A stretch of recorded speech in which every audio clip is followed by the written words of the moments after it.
Qashqadaryoda soxta profilaktika inspektori ushlanib, qamoqqa olindi.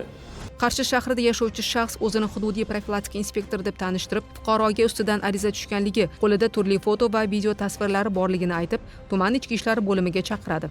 Ayol bora olmasligini ma'lum qilgan, o'zini profilaktika inspektori deb tanishtirgan shaxs esa undan ishini hal qilib berish uchun 500 AQSh dollarini talab qilgan. Shu tariqa uning so'zlariga ishongan ayol shaxsiy ma'lumotlari, foto va video tasviri oshkor bo'lmasligi uchun soxta profilaktika inspektori talab qilgan pullarni uning plastik karta raqamiga tashlab beradi. Soxta profilaktika inspektori yana 1,5 million so'm pullarni talab qilib olayotgan vaqtida esa Ichki ishlar vazirligi shaxsiy xavfsizlik bosh boshqarmasi Qashqadaryo viloyati bo'yicha boshqarmasi tomonidan o'tkazilgan tezkor tadbirda ushlandi va daliliy ashyolar xolislar ishtirokida protsessual tartibda hujjatlashtirib olingan. Mazkur holatda Jinoyat kodeksining 165-moddasi 2-qismi V bandi bilan jinoyat ishi qo'zg'atilib, qamoq ehtiyot chorasi qo'llanildi.